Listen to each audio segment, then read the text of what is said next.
আসসালামু আলাইকুম দর্শক বিন্দুরা, আপনারা সবাই কেমন আছেন? আশা করি ভালো আছেন। আপনাদের সামনে একটি নতুন ভিডিও নিয়ে হাজির হলাম। ভিডিওটি দেখে সবাই কমেন্টে মন্তব্য করবেন। খুবই বেদনার দিন, কষ্টের দিন। সারা দেশের মানুষ আজকে আমাদের জুলাইয়ের সহযোগিতা আগ্রাসনের বিরুদ্ধে, আধিপত্যবাদের বিরুদ্ধে যিনি সবসময় কথা বলেছেন, যিনি সবসময় ইনসাফের পক্ষে কথা বলেছেন, আমাদের সকলের প্রিয় শরীফ ওসমান হাদির জন্য সারা দেশবাসী আজকে দোয়া করছে।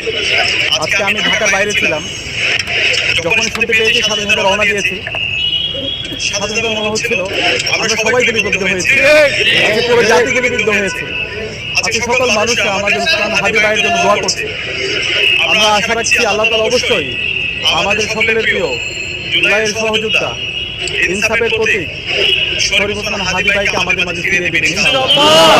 আমরা পরিবারের সাথে সাক্ষাৎ করেছি, পরিবার আল্লাহর কাছে দোয়া করছে, মেন্টালি তারাও স্টেবল অবস্থায় আছে ইনশাআল্লাহ। আল্লাহর রহমতে আমাদের সকলের প্রিয় ওসমান হাদি ভাই বাংলাদেশের 18 কোটি মানুষের দোয়ায় আমাদের মাঝে ফিরে আসবে ইনশাআল্লাহ। সাথে আজকে আমরা অন্তর্বর্তীকালীন সরকারকে জিজ্ঞেস করতে চাই, এই জুলাই বিপ্লব পরবর্তী আজকে 1.5 বছর হচ্ছে, এই অপরাধী যারা আছে, কালপিট যারা আছে, এই খুনি হাসিনা এবং তার দোসররা, নিষিদ্ধ ছাত্রলীগ, নিষিদ্ধ আওয়ামী লীগ এবং যুবলীগ, এই সন্ত্রাসীরা কিভাবে আজকে এই স্বাধীন বাংলাদেশে এভাবে আমার ভাইকে গুলি করতে পারে, এই অপরাধীরা কিভাবে জামিনে মুক্তি পায়, সেটা আমরা আজকে আপনাদের কাছে প্রশ্ন করতে চাই। অন্তর্বর্তীকালীন সরকারের উদাসীনতার কারণে এই ধরনের গণহত্যাকারী, শিশু হত্যাকারী এবং গত 16 বছরে যারা গুম খুন আয়নাগর তৈরি করেছে, এই খুনি হাসিনার দোসররা তারা আবার নতুনভাবে ষড়যন্ত্র এবং চক্রান্ত করার সুযোগ পাচ্ছে। আমরা হুঁশিয়ার করতে চাই, এই স্বাধীন বাংলাদেশে খুনি হাসিনা এবং তার দোষীদের কোনো ঠিকানা হবে না। এই স্বাধীন বাংলাদেশে বিচার হবে এবং এর সাথে এই বাংলাদেশে, স্বাধীন বাংলাদেশে আর কোনো ধরনের দিল্লির এজেন্ডা এখানে আর বাস্তবায়ন হবে না। বাংলাদেশে রাজনীতি করবে বাংলাদেশপন্থী যারা আছে তারাই। আমি সবাইকে আহ্বান করবো, আজকে আমাদের বাংলাদেশপন্থী যারা আছে, ছাত্র শিবির, ছাত্রদল এবং সকল ছাত্র সংগঠন, জামাত, বিএনপি সহ বাংলাদেশে যারা ফ্যাসিবাদ বিরোধী আন্দোলন করেছে, জুলাইয়ের যত পক্ষের শক্তি আছে, সবাইকে আজকে আমাদেরকে ঐক্যবদ্ধ হতে হবে প্রশ্নে এবং এই যারা ফ্যাসিবাদ কায়েম করেছে তাদের বিচারের প্রশ্নে আমাদের সবাইকে এক হইতে হবে। আমরা ঐক্যবদ্ধভাবে এই খুনি হাসিনার বিরুদ্ধে এবং বাংলাদেশের স্বাধীনতা, সার্বভৌমত্ব, অখণ্ডতাকে আমাদের অক্ষুণ্ণ রাখার জন্য আমাদের ঐক্যবদ্ধ হওয়ার জন্য আমি সবাইকে আহ্বান করছি। এবং এর সাথে আগামী 24 ঘন্টার মধ্যে আমাদের শরীফ ওসমান হাদি ভাইকে যে সন্ত্রাসীরা গুলি করেছে তাদের সবাইকে আইডেন্টিফাই করে তাদেরকে দৃষ্টান্তমূলক বিচারের আওতায় নিয়ে আসার জন্য আমি আহ্বান করছি। আমি আশা রাখবো বাংলাদেশের সকল ফ্যাসিবাদ বিরোধী যারা আছে, সকল রাজনৈতিক দল, ছাত্র সংগঠন, সিভিল সোসাইটি, সবাই আমরা ঐক্যবদ্ধভাবে আমাদের অপরাধীদের বিচারের প্রশ্নে এবং খুনি হাসিনার বিচারের প্রশ্নে এবং সামনে যে নির্বাচন, একটি ফ্রি ফেয়ার ক্রেডিবল ইলেকশন নির্বাচন বাস্তবায়নের জন্য আমরা সবাই ঐক্যবদ্ধ কাজ করবো। এই যাত্রায় ঢাকা বিশ্ববিদ্যালয় কেন্দ্রীয় ছাত্র সংসদ ডাকসু বাংলাদেশের মুক্তিকামী ছাত্র জনতার সাথে নিয়ে আমরা আমাদের লড়াই অব্যাহত রাখবো ইনশাআল্লাহ।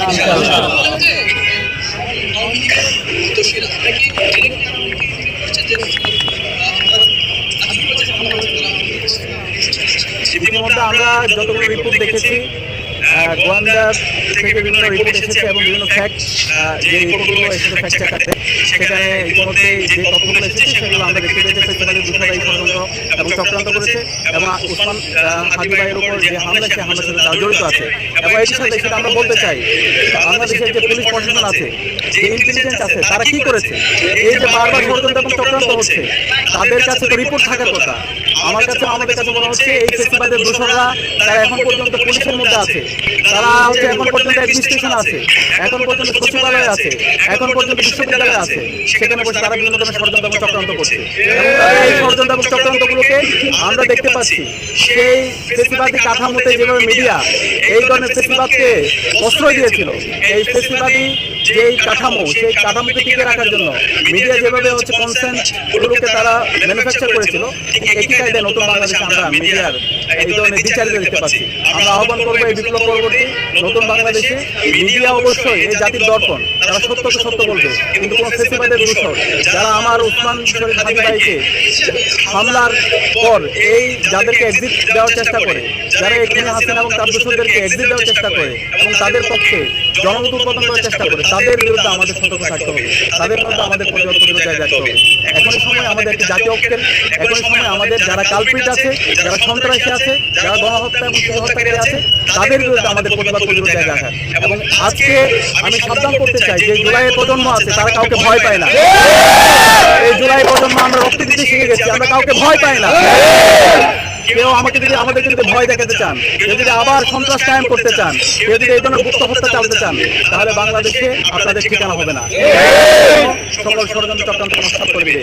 অন্তর্বর্তীকালীন সরকারের অনুরোধ করব, এখনই সময় সকল অপরাধীদেরকে, সকল গণহত্যা এবং হত্যাকারীদেরকে দ্রুত অ্যারেস্ট করেন এবং তাদেরকে দৃষ্টান্তমূলক বিচার আওতায় নিয়ে আসেন এবং খুনি হাসিনাকে দ্রুত দেশে নিয়ে এসে তার রায় কার্যকর করেন। ভিডিওটি ভালো লাগলে লাইক, শেয়ার, কমেন্ট করে জানাবেন। নতুন নতুন ভিডিও পেতে চ্যানেলটি সাবস্ক্রাইব করবেন। সবাইকে ধন্যবাদ।